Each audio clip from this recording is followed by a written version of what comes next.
You see this set of human beings that we have in Abuja and every other place in Nigeria. These people they call... My Niger people don't bring no bonga Bishop news story. My name Nandehi. And make a sharply yarn on a son to the website. It just happened.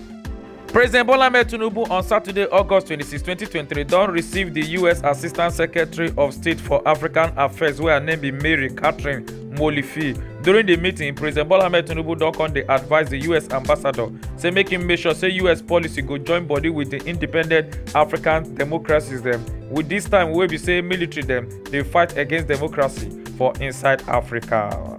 The First Lady, who her name is Senator Oluremi Tinubu, don't launch annual scholarship program for higher education them as she can give 43 university students them scholarship. As she can talk and say this one now renew hope for Nigerian students them. Now yesterday, August 26, 2023, now in the Yande store. The National Youth Service Corps Director of Press and Public Relations, where name is Mr. Megwa Eddie, don't talk. Say Minister of Art and Culture, where her name is Mrs. Hanatu Musawa, say she break the NYC law. Say why she go agree to become minister when she never finish and 1 year youth service program. As Mr. Megwa can continue on the yarn, say Mrs. Musawa supposed to do her NYC for 2001. After which she can go the orientation camp waiting for inside Ebonyi State. She can relocate, go to Kaduna State, and she not can continue with the NYC program. Federal government don't come they draw hand for here. They give state government say make they ready against flood because River Benue don't increase and it don't full. And the moment from now, the flood go enter inside town. And the Minister of Water, Resource and Sanitation will be Professor Joseph Youssef. 9 yarn this talk for inside Abuja on Saturday, August 26, 2023. Governor of Borno State will be Governor Zulum don't dash 30,000 naira each to 1,215 youth corpers. Them will be total of 36.4 million naira. For the corpers, they will say they won't serve for inside Borno State orientation camp for 3 weeks. As the governor can give 100 bags of rice, 10 calves, 10 bags of beans, and also 10 gallons of cooking oil where they go use take enjoy themselves and also to cook for the youth corpers them during their period where they go stay for inside the orientation camp for inside Borno State. As the youth corpers them come they hear the governor.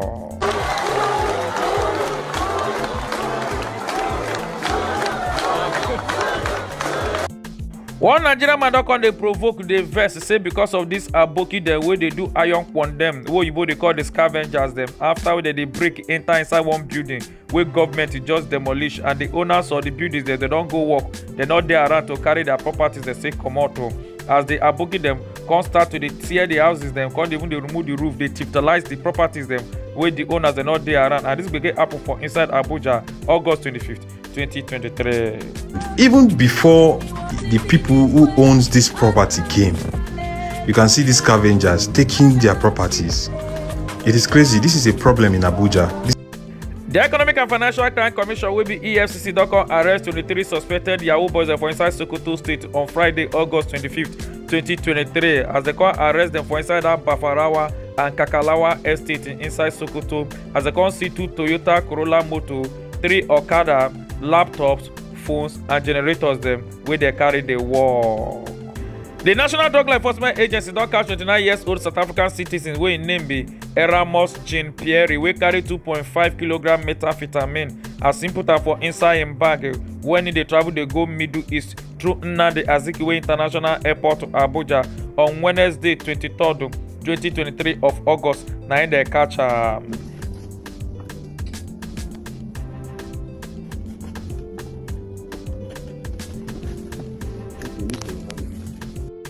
Abuja-based man don't come they cry for help. I think they ask the Minister of FCT we be Nyoso we say men can help them. After we herdsmen them carry plenty cars that go block the road we say motor they drive they pass for inside Abuja on Friday, August 25th, 2023.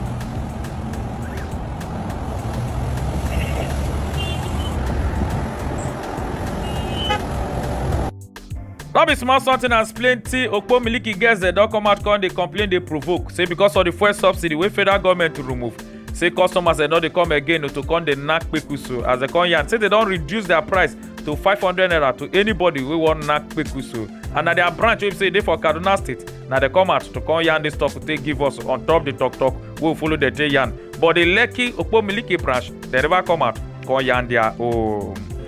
Plenty people that don't come out to come do inaugural protest as the co-boss enter inside Shell Petroleum Development Company will be SPDC flow station on Friday, August 25th, 2023 and at the indigenous of Ugborodo and Ugele area of Warri South local government area of Delta State. Now they do this protest against illegal and say because the oil company not they follow the Petroleum Industry Act, we be say international oil companies supposed to follow.